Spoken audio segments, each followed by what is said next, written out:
Assalamualaikum and welcome to Medico's Beacon.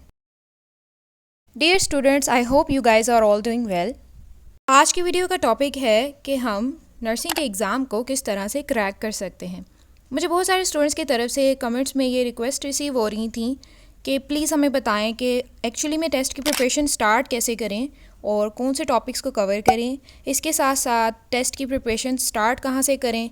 और कुछ काफ़ी सारे स्टूडेंट्स जो हैं वो मेरिट को लेके भी कंफ्यूज थे कि मेरिट क्या होगा, हाई होगा या लो होगा। स्टूडेंट्स, आज की इस वीडियो में मैं आपके इन तमाम क्वेश्चंस का बेस्ट पॉसिबल वे में आंसर देने की कोशिश करूंगी। तो इस वीडियो में मैं आपके साथ ये शेयर करूंगी कि आपको एक्चुअली में किस कोर्स को फॉलो करना चाहिए, और आपको मैं सब्जेक्ट वाइज टॉपिक्स के जो भी इंपॉर्टेंट टॉपिक्स हैं उनके मुतालिक बताऊँगी। इसके साथ साथ मैं आपके साथ कुछ ऑनलाइन वेबसाइट्स भी शेयर करूँगी जहाँ से आप बेहतर तरीके से टेस्ट की प्रिपरेशन कर सकते हैं, और कुछ टिप्स एंड ट्रिक्स भी आपके साथ शेयर करूंगी। तो अगर आप इन तमाम चीज़ों की डिटेल जानना चाहते हैं तो इस वीडियो को लास्ट तक ज़रूर देखिएगा।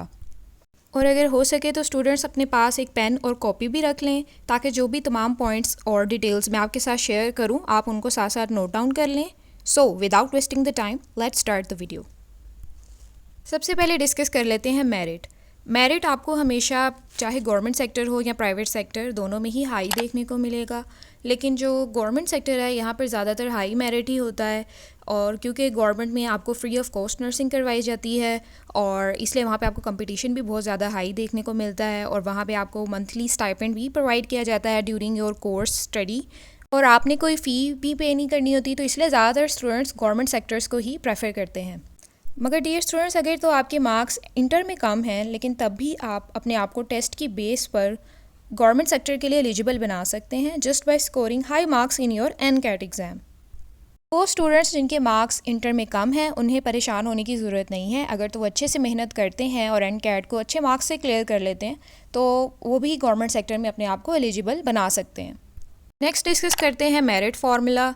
अगर हम देखें तो इंटर के आपके 40% मार्क्स होते हैं, एंट्री टेस्ट जो एनकैट है उसके 50% मार्क्स, और जो मैट्रिक है उसके 10% मार्क्स को इंक्लूड किया जाता है, और इन तमाम चीज़ों को मिला के ही आपका एक फ़ाइनल मेरिट जो है उसको कैलकुलेट किया जाता है। लेकिन अगर आप देखें यहाँ पे तो एंट्री टेस्ट जो है एनकैट उसका वेटेज ज़्यादा है, विच इज़ 50%।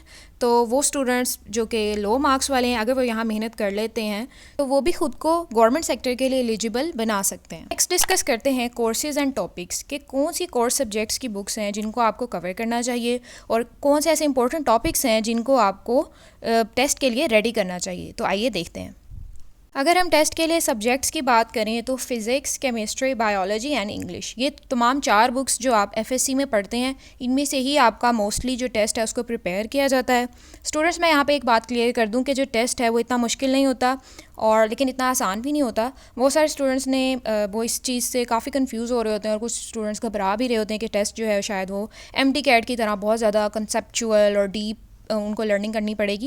लेकिन ऐसे नहीं है स्टूडेंट्स, आपको जस्ट नर्सिंग के टेस्ट के लिए जर्नल जो बेसिक कंसेप्ट्स हैं अपने वो क्लियर करने हैं, क्योंकि टेस्ट जो है वो मुकम्मल एमसीक्यूज़ बेस है, और जो तमाम एमसीक्यूज़ हैं वो जर्नल बेसिक कंसेप्ट्स जो हैं उनमें से ही आएंगे। तो अगर आप अपने कंसेप्ट्स को क्लियर कर लेते हैं तो आप एनकैट में अच्छे मार्क्स को सिक्योर कर लेंगे। सबसे पहले हम देख लेते हैं बायोलॉजी का सेक्शन। डियर स्टूडेंट्स, बायोलॉजी में भी आपके पास 2 सेक्शन आ जाते हैं जो आपके एफएससी की बुक्स हैं, उसमें एक ज़ूलॉजी का सेक्शन होता है और एक बॉटनी का। तो जो ज़ूलॉजी का सेक्शन है आपको उस पर ज़्यादा फोकस करना है, और ज़्यादातर ह्यूमन एनाटमी और फिजियोलॉजी से रिलेटेड जो सब्जेक्ट्स के आपके टॉपिक्स हैं उनको आपने कवर करना है, जैसे कि लिम्फेटिक सिस्टम हो गया, डाइजेस्टिव सिस्टम है या सर्कुलेटरी सिस्टम है। और जो बॉटनी वाला सेक्शन है ना, इसमें से ज़्यादा एमसीक्यूज़ नहीं आते, उसमें से जस्ट 1 या 2 एमसीक्यूज़ ही पूछे जाते हैं, और वो भी ज़्यादातर जो प्लांट बेस्ड स्टडीज़ हैं, जैसे ग्लाइकोलाइसिस हो गया या फोटोसिंथेसिस का फिनोमेना, इस तरह की चीज़ें जो हैं वो की जाती हैं। लेकिन मेरा आपको मशवरा यहाँ पे ये है कि आप जो फिजियोलॉजी और anatomy, which is lymphatic system, digestive system, और बॉडी के जितना भी बोन एंड स्केलेटल सिस्टम है वो, और इसके अलावा डिफरेंट बायोलॉजिकल मॉलिक्यूल्स वाला जो चैप्टर है वो भी बहुत इंपॉर्टेंट है। इसके अलावा इसमें जो कार्बोहाइड्रेट्स और एंडोक्राइन सिस्टम, हार्मोन्स वगैरह, ये तमाम वो टॉपिक्स हैं जिन पे आपको ज़्यादा ग्रिप होनी चाहिए, और बायोलॉजी का जो मेजर सेक्शन है वो यही है, यहीं से ज़्यादातर एमसीक्यूज़ जो हैं वो पूछे जा सकते हैं। नेक्स्ट डिस्कस करते हैं केमिस्ट्री का सेक्शन। इसमें से भी आपको ज़्यादा हार्ड इक्वेशंस नहीं पूछी जाएंगी, बल्कि आपको जो बेसिक चीज़ें हैं वही पूछी जा सकती हैं, जैसे कि एल्केन्स और अल्कीन्स वाला चैप्टर है।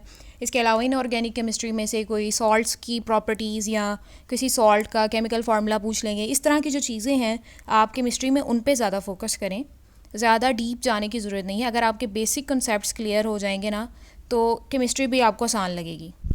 Next portion is English. English में आपको ज़्यादा डीप स्टडी करने की ज़रूरत नहीं है, बल्कि आपको इसमें जो ज़्यादा फोकस करना चाहिए वो आपकी ग्रामर है। ग्रामर में भी आपने टेंसेस और प्रेपोजिशंस इन पे ज़्यादा तवज्जो देनी है, दैट्स इट। इसके अलावा आपको इंग्लिश पे ज़्यादा जो है इतना कोई डीप स्टडी करने की ज़रूरत नहीं है।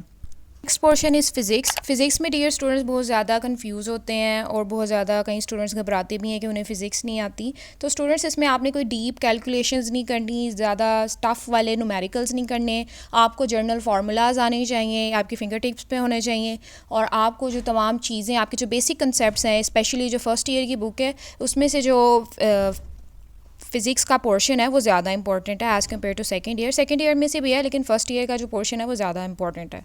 तो उसमें जो बेसिक कंसेप्ट्स हैं आप उन पे ज़्यादा फोकस करें। नेक्स्ट डिस्कस करते हैं बुक्स जहाँ से आप एमसीक्यूज़ की प्रैक्टिस कर सकते हैं। तो ऐसे स्टूडेंट्स जिनको बुक्स से पढ़ना ज़्यादा पसंद है, आप ऐसे स्टूडेंट हैं जो कि ज़्यादा से ज़्यादा प्रैक्टिस करते हैं एमसीक्यूज़ की, तो देन उनके लिए कुछ बुक्स मैं रिकमेंड करती हूँ। उनमें है स्कॉलर सीरीज़, यहाँ पर चैप्टर वाइज जो है एमसीक्यूज़ दिए होते हैं। इसके अलावा डोगर सीरीज़ आती हैं, उनकी भी बुक्स आती हैं एमसीक्यूज़ वाली, तो आप वहाँ से प्रिपरेशन कर सकते हैं। वहाँ पे भी चैप्टर वाइज एमसीक्यूज़ दिए होते हैं। हर चैप्टर के जो भी टॉपिक आपको मुश्किल लगता है आप उसकी पहले प्रैक्टिस करें, उसको समझें, और देन उसकी जो एमसीक्यूज़ वाली बुक है वहाँ से उसके एमसीक्यूज़ की प्रैक्टिस करें। ये थी कुछ हेल्पिंग बुक्स जहाँ से आप एमसीक्यूज़ की प्रैक्टिस कर सकते हैं। नेक्स्ट डिस्कस करते हैं कुछ effective study tips. Students, MD-cat की तरह ये टेस्ट इतना मुश्किल नहीं है, लेकिन ये इतना आसान भी नहीं है। तो आपने अपने आप को वर्स्ट सिनेरियो के लिए प्रिपेयर करना होता है। आपको चाहिए कि आप अभी से प्रैक्टिस स्टार्ट कर दें और फोकस रहें और कंसंट्रेट करके पढ़ें, क्योंकि जब आप फुली कंसंट्रेट होकर पढ़ते हैं तभी आप जो कंसेप्ट हैं उनको अच्छे से समझ पाते हैं। अगर आप पढ़ने के लिए बैठे हैं लेकिन आपका फोकस नहीं है, तो देन आपको पढ़ने का कोई फ़ायदा नहीं है, क्योंकि जो एमसीक्यूज़ हैं ये तभी सॉल्व हो पाते हैं जब आपका बेसिक कंसेप्ट क्लियर होता है। अगर वो कंसेप्ट क्लियर नहीं है तो देन आप एमसीक्यू सॉल्व नहीं कर पाएंगे। इसके लिए ज़रूरी है कि जब आपका माइंड फुली रिलैक्स हो आप तब पढ़ें, चाहे डे टाइम हो चाहे नाइट टाइम। ये आपको ज़्यादा बेहतर पता होता है कि आप कब फुली कंसंट्रेट होकर स्टडी कर पाएंगे, क्योंकि हर स्टूडेंट का जो कंसंट्रेशन लेवल है वो दूसरे से डिफरेंट होता है। तो आपको चाहिए कि फुली कंसंट्रेशन के साथ रिलैक्स होकर अपने टेस्ट की प्रिपरेशन करें। इंशाल्लाह आपको आपकी मेहनत का सिला ज़रूर मिलेगा। नेक्स्ट डिस्कस कर लेते हैं ऑनलाइन वेबसाइट्स जहाँ से आप कॉन्सेप्ट क्लियर कर सकते हैं और टेस्ट की अच्छे से प्रिपरेशन कर सकते हैं। The very first website is maktab.pk, जहाँ से आप लेक्चर्स को प्रिपेयर कर सकते हैं। यहाँ पे आपको टॉपिक वाइज लेक्चर मिल जाएंगे। जिस भी टॉपिक में आपको मुश्किल आती है, जो आपको डिफ़िकल्ट लगता है, आप यहाँ से उसकी प्रिपरेशन कर सकते हैं। Next website is Khan academy. ये भी मेरी पर्सनल फेवरेट है और मैं आपको रिकमेंड करती हूँ कि अगर आपको कोई भी लेक्चर लेना है या कोई भी टॉपिक समझना है तो आप यहाँ से भी प्रिपरेशन कर सकते हैं। The last website is gotest.pk। इस वेबसाइट पे आप ऑनलाइन एमसीक्यूज़ की प्रैक्टिस कर सकते हैं। इन वेबसाइट्स का लिंक मैं डिस्क्रिप्शन में दे दूँगी। That's all for today's video useful लगी हो तो मेरे चैनल को सब्सक्राइब कीजिए और इस वीडियो को दूसरे स्टूडेंट्स के साथ भी शेयर कीजिए जो कि टेस्ट की प्रिपरेशन करना चाहते हैं। मिलते हैं नेक्स्ट वीडियो में। रखिएगा अपना बहुत सारा ख्याल। अल्लाह हाफिज़।